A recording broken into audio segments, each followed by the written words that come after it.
Good evening. Welcome to the July 12th, 2021 meeting of the Stillwater City Council. This time I will call the meeting to order and ask that you all stand and join us for the Pledge of Allegiance.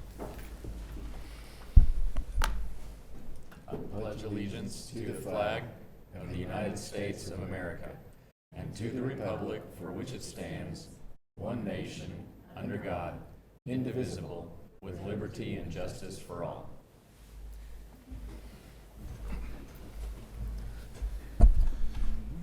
All right. Thank you all for joining us in the middle of the summer here in Stillwater. Our council's a bit depleted tonight, but we've got enough to do business, so we'll press on. First up tonight, we have a presentation in recognition of our finance department here at the City of Stillwater for a long running an award that they've received again this year. The Government Finance Officers Association of the United States and Canada has awarded the Certificate of Achievement for Excellence in Financial Reporting to the City of Stillwater for its comprehensive annual financial report for the fiscal year ended June 30th, 2020. Stillwater has earned this award for 39 consecutive years. Congratulations to our finance team, Melissa Reims, everyone over there in the finance department. I guess you're all here this evening. We appreciate all of the extremely difficult and hard work you guys have put in. Again, not just this year, but for 39 consecutive. You guys all haven't been here for 39 years, right?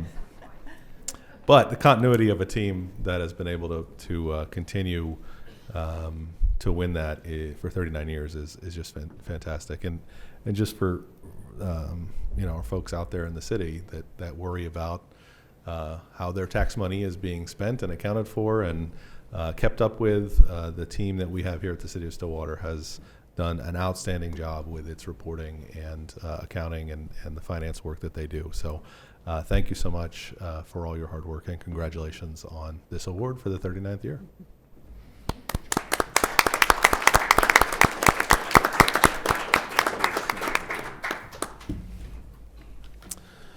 I also want to take a second and recognize the first official meeting for our new interim city attorney, Kimberly Carnley, is here today, although you sat in for our last meeting as well, I think. We'll try to throw as many obscure legal issues at you as we can, just for fun, like we do with new counselors, right? We just get you right in there. Yeah. All right, so we'll move on to item 4 on the docket, which is the consent docket. There's several items here. Counselors, any questions, comments, or motions on the consent docket? Motion to approve the consent docket. Second. We have a motion and a second. Please vote. With a vote of 3-0, the consent docket is approved. Item 5, public comment on items not scheduled for public hearing. I don't think we have anybody signed up for that, so we will jump right to public hearings. Item 7A is receive public comment regarding a request for a map amendment to rezone the property addressed as 501 East 14th Avenue from O Office to RT 2-family residential. This is CC-21-130. Ms. Carnley, did we have good notice on this item? We do. Thank you. Mr. Gross. Yes. Good evening, Mayor and Councilors. I'm Lance Gross, Planning Manager. And the first application before you tonight is a request to rezone property on East 14th Avenue from office to residential 2-family zoning. The hatch pattern on the map is the subject site, which is located on the southeast corner of 14th and Fern. This map will give you a little orientation as to where it's located. You can see South Perkins Road is located over here on the right-hand side, running north and south. East 14th Avenue is here, running east and west. The red polygon is the subject site. And just as a point of reference, this is the on-queue that's located on South Perkins.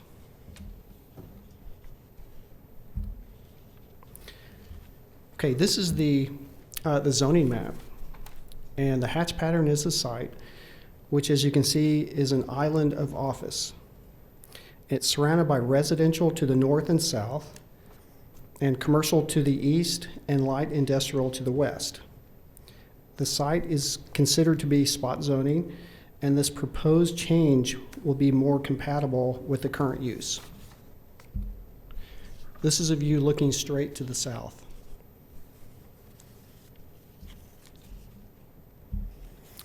I'll be happy to answer any questions. Counselors, any questions for Lance? At this time, oh, sorry. No, just out of curiosity, Lance, do we know how long ago was that Zone 2 office zoning? It certainly does seem to be an island there. Yes. Let's see, it was July 25th, 1988. Fair enough. Yeah. I have no further questions. At this time, I'll open the public hearing. I don't have everyone signed up. Do we have a representative from the applicant that wants to speak? Nope. Taking that as a no. All right, with no one else signed up to speak, I will close the public hearing. Lance, what was the Planning Commission's recommendation on this item? Yes, the Planning Commission made a recommendation for approval by a vote of 5-0. Thank you, Lance. Counselors, any further questions, comments, or is there a motion on the item? Motion to accept staff recommendations. Second? I'm going to take that as a recommendation, the Planning Commission's recommendations. Yes, motion to accept Planning Commission's recommendations. We have a motion and a second to accept the Planning Commission's recommendations on this rezoning. Please vote. With a vote of 3-0, that item is approved. Item 7B is receive public comment regarding a request for map amendment to rezone property addressed as 2805 East 6th Avenue from CG Commercial General to IL Light Industrial. This is CC-21-131. Ms. Carnley, did we have good notice? Yes, we did. Thank you. Mr. Gross. Yes. Let's see, the second rezoning application before you tonight is a request to rezone the property from CG Commercial General to IL Light Industrial. It's located on East 6th Avenue. The hatch pattern on the map indicates the subject site, which is south of 6th Avenue and 1/2 mile east of Jardeau. The yellow polygon highlights the subject site and is surrounded by other similar buildings.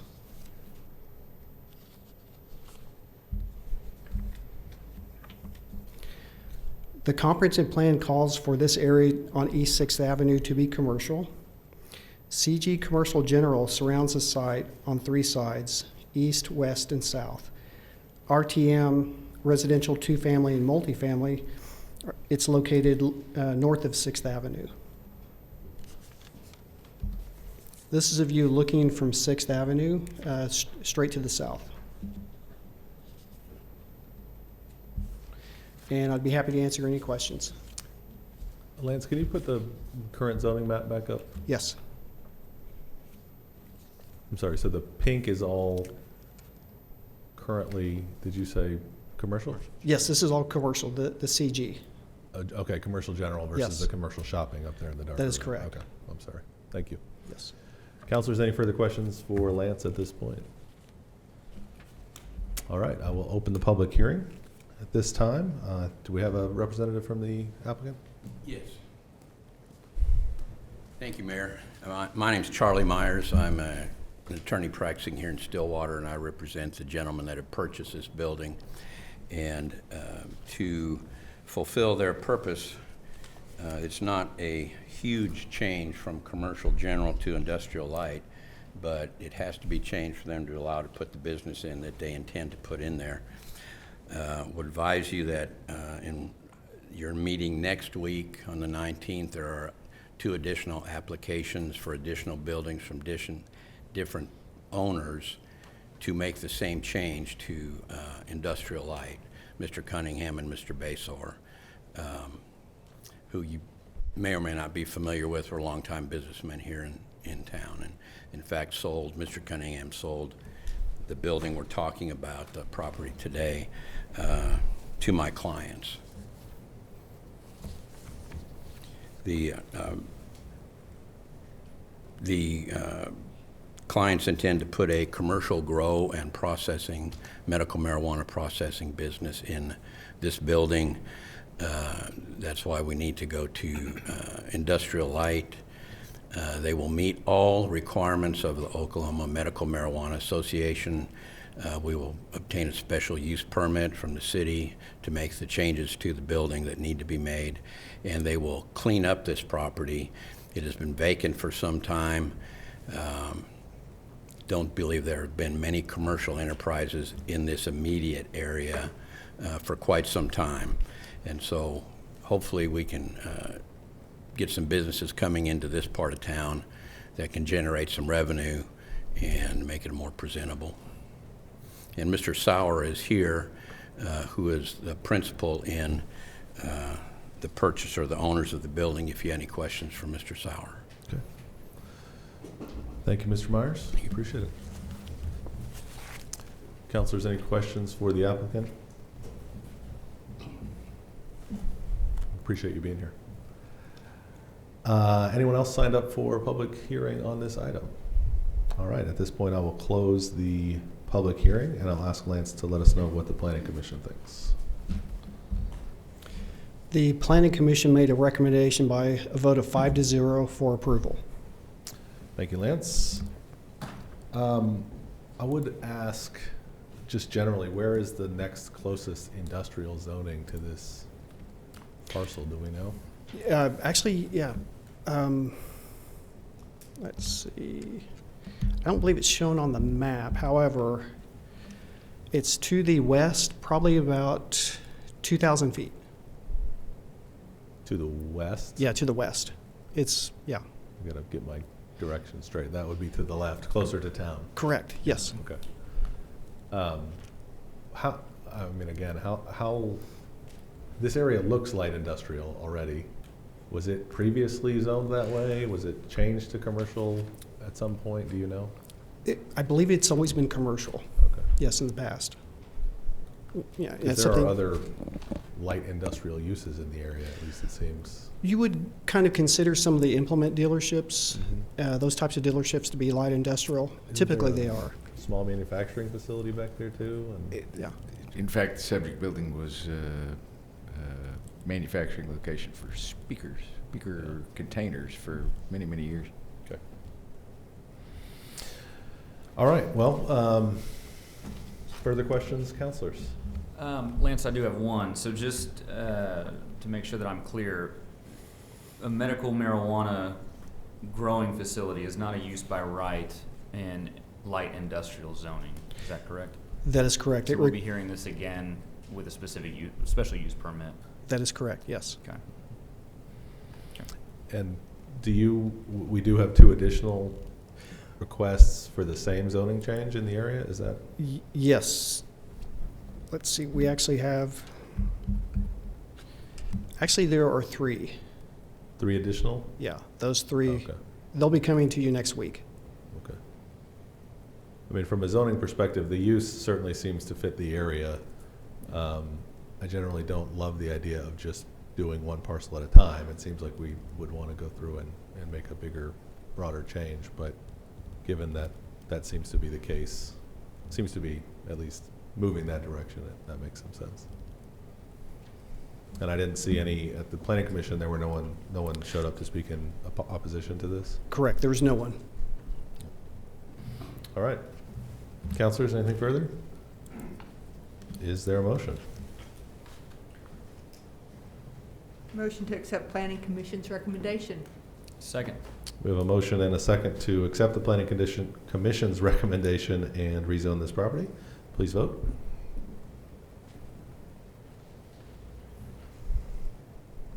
It's all right. Take your time. With a vote of 3-0, that item is approved. I want to clarify something real quick, just to hopefully stem off any emails that I may receive about this.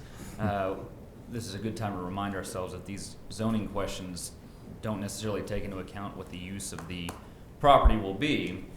We really have to ask ourselves as counselors, is this an acceptable zoning designation for that piece of property? So bear that in mind. Thank you for the clarification. Yes, sir. All right, that takes us to item 8, general orders. Under 8A, we have an update on our dilapidated properties. I think you're going to handle this, Yes. correct? Okay, so I have an update on 3 properties. The first one is property address 3314 East 4th Avenue, property owner Ricky Cole. A new roof was placed on the residence. This is great progress. Code enforcement believes that next steps should include replacing damaged fascia boards and trimming out the outside doors and windows. Code enforcement will continue to monitor progress on that property. The second property update is property address 723 West High Point. Property owners Melissa Sorrentino and Richard and Matthew McCollum. Code enforcement has had contact with the contractor, and they have been told that that contractor is currently in town on several jobs, and they believe that the structure will be demolished this week or next week. Again, code enforcement will continue to monitor the progress. The third property is property address 502 and 506 South Lowry, property owner Dan Amon. Code enforcement reports that the structure is on wheels for removal. Counsel for the property owner has stated that it is the owner's objective to have the buildings moved by this Friday. And again, code enforcement will monitor that relocation. And that is all for the progress reports. Thank you, Ms. Carnley. That's all good news. Good to see some progress happening on all of those properties. So we appreciate the updates. Councilors, any questions? We will move to item 8B, approve the carry forward or the budget appropriation from fiscal year 21 to fiscal year 22. Ms. Christy Clark. Award winner, Ms. Christy Clark. Yes. It's a proud time in the finance department right now. As it should be. So the finance department has worked with all city departments to identify projects that were incomplete at the conclusion of FY21. Staff recommends the remaining budget balance of these projects be carried forward and reappropriated in fiscal year 22 so that these projects can continue. The list of projects is included in your packet.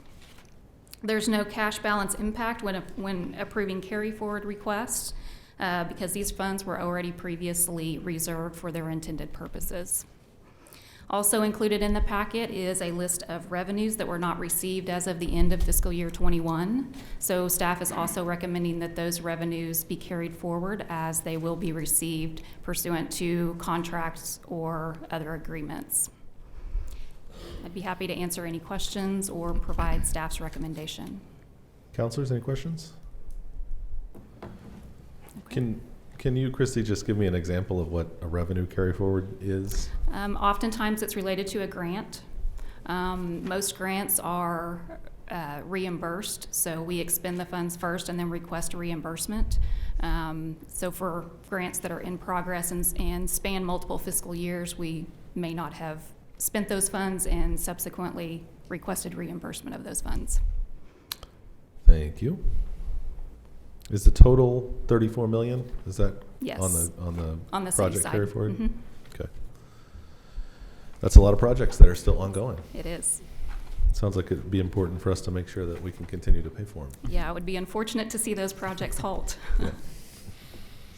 Councilors, any questions on this item before we ask for a recommendation?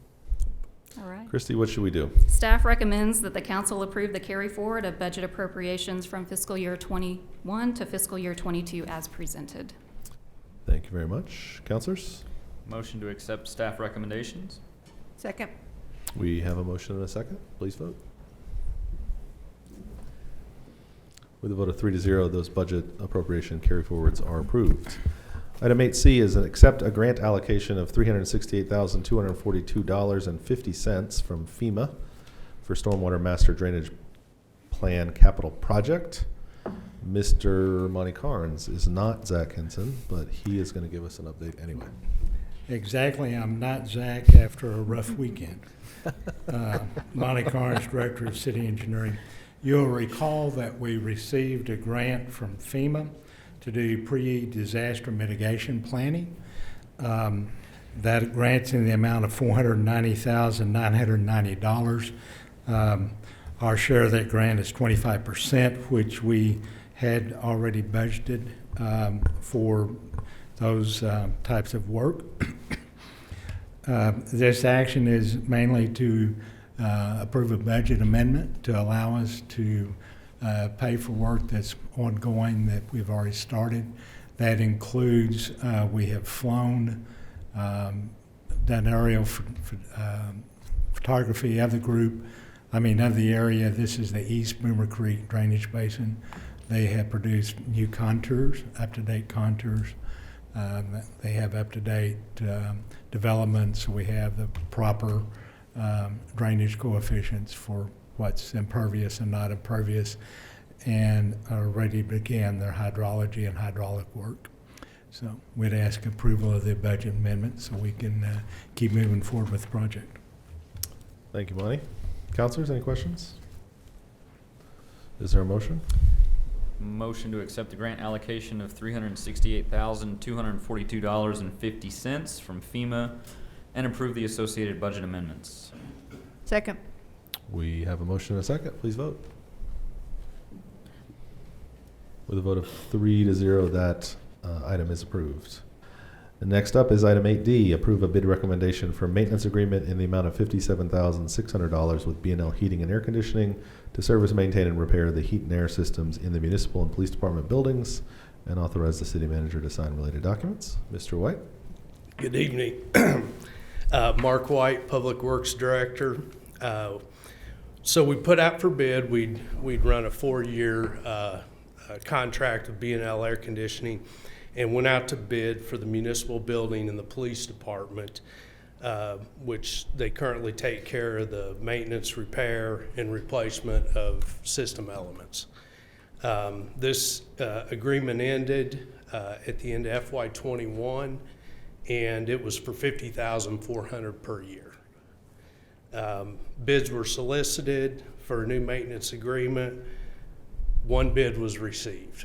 So B&L was the only bidder, and that was in the amount of $57,600. So B&L does meet all the bid requirements. Thank you, Mark. Any sense of why we didn't get more bids on it? Well, it's a pretty big commitment. You know, like 1 year B&L had to replace a chiller, and it was $25,000. So you have to be a big enough company, and I don't know if Oklahoma City and Tulsa, some of the larger companies just don't want to mess with working 60 miles outside of Sure. where they're at. So I assume we've been happy with B&L's work so far. B&L does a great job. One of the really neat things is they've kind of committed a technician to us. So his name's Cody Devereaux. We got him on speed dial. You just pick up your cell phone, give Cody a call, and you know there's a lot of moving parts here, so it comes in handy. Good. Counselors, any further questions? Is there a motion? Yeah, I'm motion sorry. to award the bid to B&L. Motion to accept staff recommendations. Second. We have a motion and a second to accept the staff recommendation and award this bid. Please vote. Vote of 3-0, that item is approved. Mr. Carnes is back for item 8E, approve a bid recommendation for the mill and overlay of Duck Street from 6th to Boomer and on Husband from Elm to Hall of Fame, and a couple other projects. Monty, let us know what the plan is. So previously you approved the fiscal year 20 pavement management program that was done last August. We have proceeded with the design and bidding of the streets for the mill and overlay listed in that report, and we have those here on the screen. We were going to do Duck Street from 6 up to Boomer. We also had in there Husband Street from I believe it was Elm up to Hall of Fame, that general area. We took the opportunity to use this contract to take care of 2 other projects.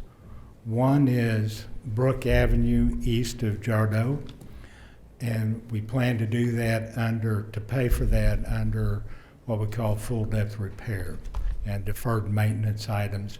But we have a process where we do that, but because generally they're small, it's a higher price per unit price for a small project. By incorporating into this, we were able to take advantage of the scale of the project. We also added a project at the airport that is funded by the airport. It is not pavement management funds, it's airport funds. They have a taxi lane that needs some overlay work, And so we've included that, and that is alternate 4, and they will pay for that out of their funds. We had 2 bidders, Haskell Lemon and T.J. Campbell. On the base bid, then we had 2 alternates, alternate 1 and alternate 2. Those were 2 different ways to do some of the technical part. We like to put a barrier between the existing pavement and the new asphalt to reduce the reflective cracking coming up through the new pavement. There's 2 different ways of doing that. Each alternate is a different way. We're good with either one, just we went with which was the lowest, which in this case was alternate 2. So the base of this award is the base bid, either alternate 1, alternate 2, and then alternate 3 and 4. Haskell Lemon was low at a little under $1.1 million. The bids were very, very close. Both of these are quality contractors. Of course, we've won awards with Haskell Lemon for work they've done both at the airport and for city streets. T.J. Campbell has won awards in the past. Happy to answer any questions. Oh, time frame, we plan to start next month and schedule to be finished by sometime the first quarter of next year. You're going to start next month and it's going to be done by the first quarter of next year? Yes. I would anticipate we would be finished long before that, but that's the time frame they have to work in. I'm assuming we're not going to have Duck under construction this fall? We could, but it's the type of construction that we can stop the day before home football game and have everything fully open. Because I was going to say there was a huge cheer going up around town for the idea that Duck would be resurfaced for home football games this fall, but we might not be quite done with it for that. We'll see. Okay. But it'll be open, at least. Yep. It will be open. And it'll be repaved in the next several months, which is That's correct. a good thing no matter what. Counselors, other questions? What's your recommendation, Lonnie? Our recommendation is to award the contract to Haskell Lemons for their low bid of $1,095,523. Authorize the city manager to execute the contracts. Authorize total expenditures not to exceed $1,205,075. That includes a contingency. And this would be a unit price contract. And you said that most of this is coming out of pavement management, but then the taxi lane that they're doing at the airport comes out of? That's correct, and that's their share with the contingency is about $74,000, almost $75,000. The taxi lane you're talking about is not the taxiway that we're spending a whole lot more money on, right? That's correct. There are the taxi lanes that get you from the hangar to the taxiway. The taxiway gets you to the runway. Okay. So these would be there where the T hangars are to the southeast. Okay. Some of those. I would point out also this is a way where we can combine projects, get a larger project, and save money for everybody. Yeah, absolutely. Because if we're trying to do just that little $74,000 project, it's one, probably not going to get a bid, and two, it's going to cost more. Yep. All right, counselors. Motion to accept staff recommendations. Second. We have a motion and a second to accept the staff recommendation on the award of this contract. Please vote. With a vote of 3-0, that item is approved. Item 8F is approve bid recommendation for resurfacing of McElroy Road from Washington Street to Boomer, Western from 32nd to 19th, and 18th from Fern to Perkins, along with some other stuff. Mr. Carnes. So this is the fiscal year 21 pavement management mill and overlay projects. We've been working hard to streamline things so we can get projects out quicker. You approved these projects in April of this year, and we're ready to move forward with them.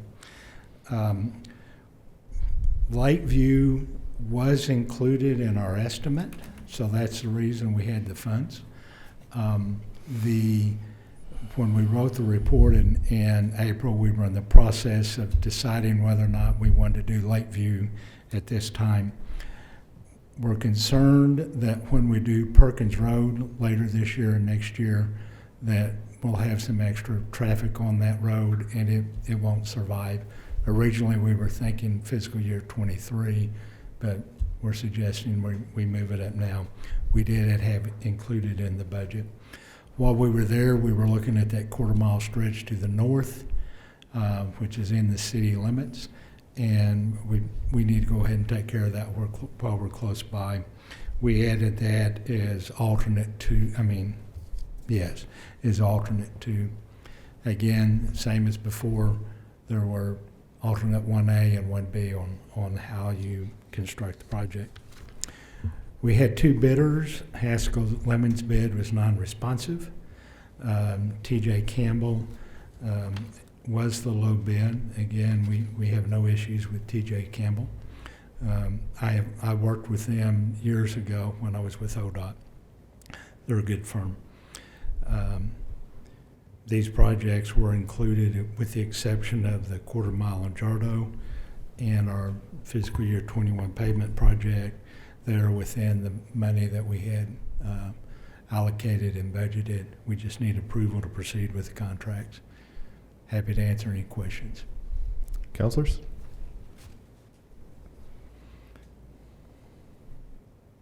Any wherewithal, Monty, why Haskell Lemons didn't bid on this?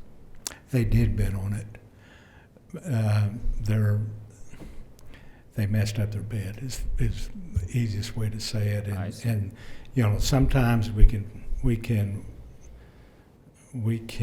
work through those, but this one was,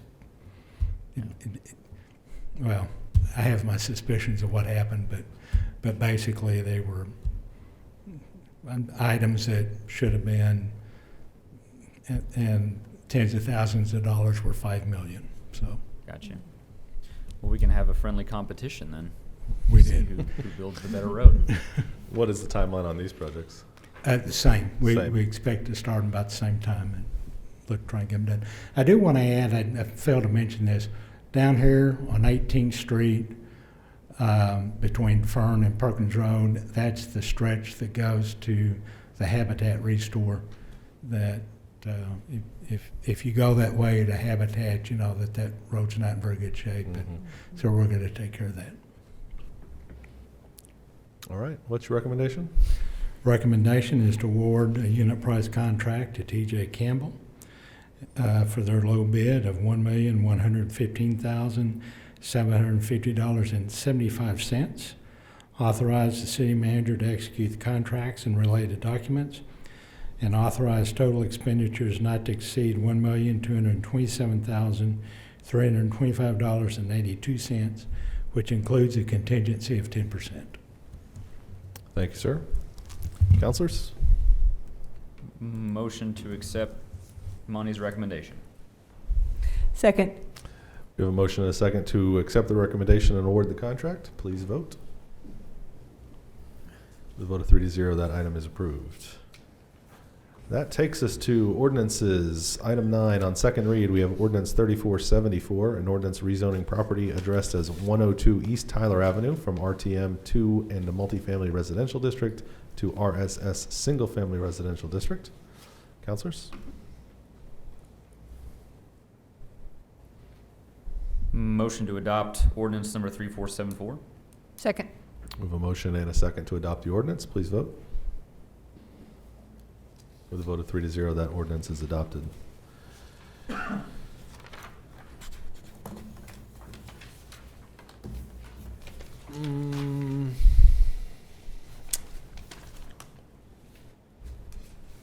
Reports from officers and boards. I kind of forgot what I was doing there for a second. Ms. Carnley. Request for executive session pursuant to 25 OS Section 307B1 of the Oklahoma Open Meeting Act for the purpose of confidential communication regarding the employment, appointment, promotion, demotion, disciplining, or resignation of interim city attorney Kimberly Carnley. Thank you. Mr. McNichol. I do, thank you. I'd like to thank all the employees who helped with putting together this year's Boomer Blast fireworks show. It was very well attended, a lot of people there. Went off almost without a hitch. Almost. And nobody hurt. It was safe display for our citizens.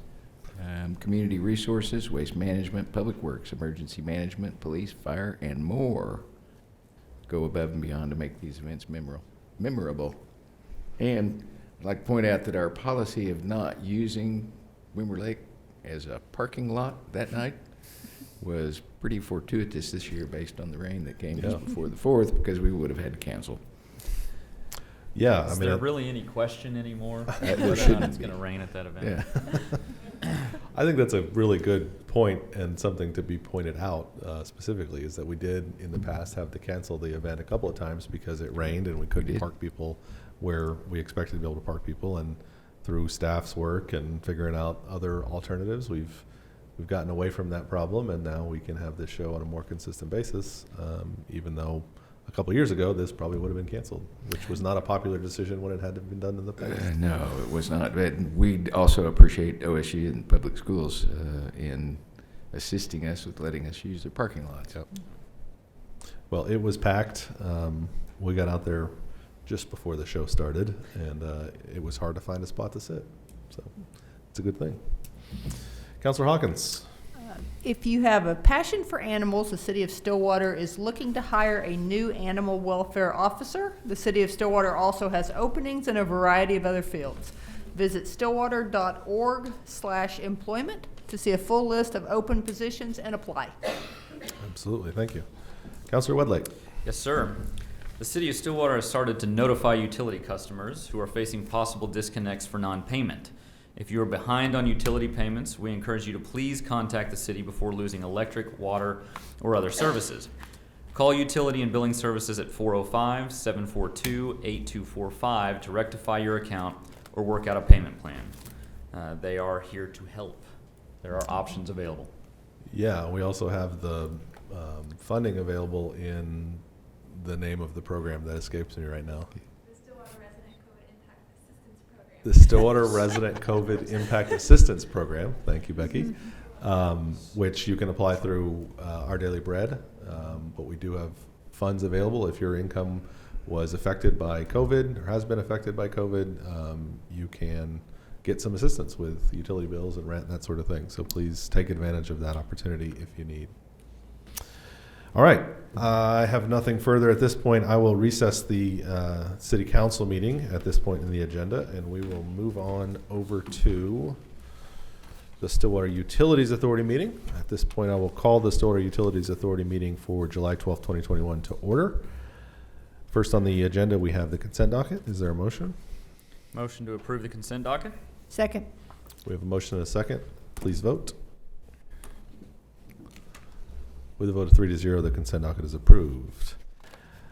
The next item is General Orders, Item 5A, approve the carry forward of budget appropriations from fiscal year 21 to 22. Ms. Christy Clark.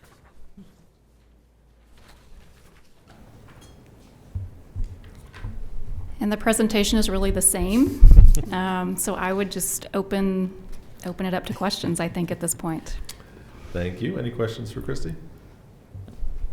Is there a motion on the item? Motion to approve. Oh, go ahead. Go ahead. Staff recommends that the trustees approve the carry forward of budget appropriations from fiscal year 21 to fiscal year 22 as presented. Trustees. I move to approve staff recommendations. And I will second that motion. We have a motion and a second to approve the carry forwards. Please vote. With a vote of 3-0, those items are approved. Any reports from the trustees or the officers? No item. Is there a motion to adjourn? So moved. Second. We have a motion and a second to adjourn the Stillwater Utilities Authority meeting. Please vote. With a vote of 3-0, the Stillwater Utilities Authority is now adjourned. Up next, we have the Stillwater Economic Development Authority meeting for July 12th, 2021, which I will now call to order. On the consent docket, we have meeting minutes. Is there a motion? Move to approve the consent docket. Second. We have a motion and a second. Please vote. With a vote of 3-0, the consent docket is approved. Item 5A is approved carry forward of budget appropriations from fiscal year 21 to fiscal year 22. You can keep your seat unless the trustees have any questions. The staff, I think, recommends us to approve those carry forwards. Is there a motion on this item? Motion to approve staff recommendations. Second. We have a motion and a second. Please vote. With a vote of 3-0, those budget appropriation carry forwards are approved. Next up, we have an update on upfront financing for the tax increment financing districts, district development projects from Melissa Reims. Good evening, trustees. Melissa Reims, Deputy City Manager. At the June 21st, 2021 trustee meeting, we presented a couple of projects. These are redevelopment projects for funding. They were recommended. They had been through the TIF implementation committee and had been recommended. The Lily's Lavender LLC, which goes by the DBA of Gray's Goods, and then Campus Corner Creamery LLC, again by the DBA of Marble Slab Creamery. Those redevelopment agreements have been composed, and the parties are all in agreement, so I will be bringing those forward to you on the 19th at your next meeting. One of the other points for discussion that we addressed or started the discussion at the June 21st, 2021 meeting was on the Intra fund loans and how those would be addressed in the future. And so staff has developed an action plan on how to create good, solid policies that would support these types of transactions as they occur. And the first leg of that action policy is to go back and bring forward a citywide reserve plan. If you will remember, these loans are funded internally by us out of the reserves that we have accumulated in the event that certain events happen. And one of those, a good example would have been had the pandemic not gone the way it did go and gone the way we thought it was going to go, which meant that our revenues would have declined. We still would have had expenditures. We might have had to dip into our reserves to mitigate that loss of revenue. I am so thankful to say that that did not happen for us, and we have been very blessed to be steady in our revenues. But we really have talked to you all about reserves in the past, but we don't have a formalized plan and an adopted plan. And so staff really wants to work on that over the next few months and bring that forth, probably in conjunction with the beginning of the budget cycle for fiscal year 23. In that plan will also be an intra-fund loan policy and the triggers that go along with those loans. So if we have set in our reserve policy that we want to keep on hand 3 months worth of expenditures, and let's say that amount is about $15 million for the general fund. If that is funded completely and we have surplus revenue that is not appropriated, we would come to you and say, these are the things, these are the projects we might have, these are the choices that we need you to make in how to appropriate that money. And one of those ways could be to add to an intra-fund loan pot of money, so to speak. So we'll be looking at that as part of the overall reserve policy. The other thing that we need to look at and have not looked at in probably 4 years since it's been adopted is the SUA transfer policy. And we still are transferring money, and we're still calculating how we do that transfer, but we want to make sure that what we envisioned 4 years ago is now marrying up with practice, and that practice is solid. And so again, it's a piece of this whole pie, if you will. And lastly, one of the legs that I particularly want to work on is a citywide economic development policy. And it feels like we already have some of those things in place, and we do, because we have mechanisms to help people get their projects off the ground. But we also need to look at some of our economic development partners and what tools they need in their toolbox that the city could look at and say, yes, up to this point, you have our permission to move forward and make offers to certain site selectors or certain interested parties. And if we can get that formalized and quantified, then those economic development partners have the confidence to move forward when the site selectors come forth with them. So we will be working on that as well. We have had the projects that you all have reviewed over the last few months have all come forth requesting upfront funding. We are going to continue to take those requests, but when they reach you as the trustees, one of the things that you will have the ability to do is say yes to upfront financing or no to upfront financing. And I think at that point, that's the appropriate point to make that decision. The implementation committee will still review the projects for their applicability to the project plan itself, but then we'll have that further discussion with you as trustees as to the availability of funds and what upfront funding might do to the overall financial stability of the city. And I'd be happy to answer any questions. We were just wanting to give you an update this evening of what our plans are. Thank you, Melissa. Trustees, any questions? I would just commend you all on doing this, looking back at policies that are in place to make sure that they have had the effect you want them to have, but then also just in terms of how we do interfund loans and upfront funding and things like that, just making sure that we have policies in place so that we are good stewards of the public funds that we're charged with. Thank you for that. Evaluation is a key step to any type of action plan that you implement or you put into play, and most entities are not, that's a step they kind of forget about. They launch it and off it goes, and then we don't step back and say, did it really accomplish the goals we intended? So I'm right there with you. I wouldn't want any other team advising us on what to do here. Obviously, you're very good at it, given the accolades of earlier in the meeting. So, well, and the accolades of earlier in the meeting are truly on Christy Cluck's shoulders. She and the staff were back there. Norman and I just support and lend a shoulder to when they need to cry on somebody's shoulder. And we Sometimes it gets sometimes tense. cry over what they tell us. Exactly.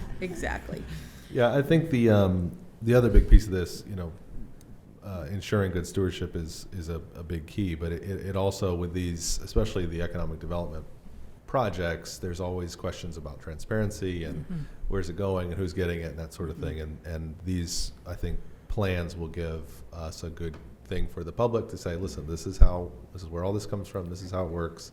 It's all out there. I mean, all of these plans to this point are all public as well, Right. but having a comprehensive plan and strategy just gives that extra layer of transparency around what it is we're trying to do and how we're doing it. So I think it's a great thing. It's a great issue to have to work on, right? We have reserve money because of how great our financial team has been over the years, and we have projects where people are wanting to do stuff in town, and we've got the opportunity to help make those things happen sooner. So it's a good place to be, and certainly a good plan to get us forward there. It's a great time here in Stillwater. There are a lot of exciting possibilities out there, and if this little bit can help them come to fruition, that's going to be time well spent. Good. Yeah. Thank you Thank so you so much. I much. appreciate your time. Thanks, Melissa. All right, next up, we have item 5C, which is the appointment of Center for Economic Development Law as special counsel for tax increment financing projects and matters. Kimberly? The Center for Economic Development Law is currently retained as outside counsel, and they're currently providing counsel on these matters. The charter authorizes that you can appoint special counsel for particular proceedings, and so I'm asking that you appoint the Center for Economic Development Law as special counsel for tax increment financing projects and matters. They will continue to do what they're doing now. They will do it independent of the city attorney's office. They'll work directly for the city through the staff. Yeah, that's, I think, a really helpful recommendation, given the workload at the city attorney's office right now. And Pretty please. and I mean, I think we've had a great working relationship with that firm, and have been working with them directly with the staff for a long time now as well. So it makes a lot of sense to get that in place. Trustees, any questions about that? Do we need a motion on the item? Yes. We do. Trustees? Motion to appoint Center for Economic Development Law as special counsel for tax increment financing projects and matters. Second. We have a motion and a second on the item. Please vote. With a vote of 3-0, Center for Economic Development Law is appointed as special counsel. That is it, other than reports from officers and boards. Anyone have an announcement to make? No. Seeing none, is there a motion to adjourn the SUA? Motion to adjourn. Second. With a motion and a second to adjourn SUA, please vote. With a vote of 3-0, we are now adjourned from Stillwater Economic Development Authority. At this time, we will go back and reconvene the Stillwater City Council meeting. We're at item 12 on the agenda. Councilors, is there a motion to enter executive session for the items requested by the city attorney? Motion to enter executive session. Second. We have a motion and a second. Please vote. With a vote of 3-0, we'll now enter executive session. Thank you all for being here.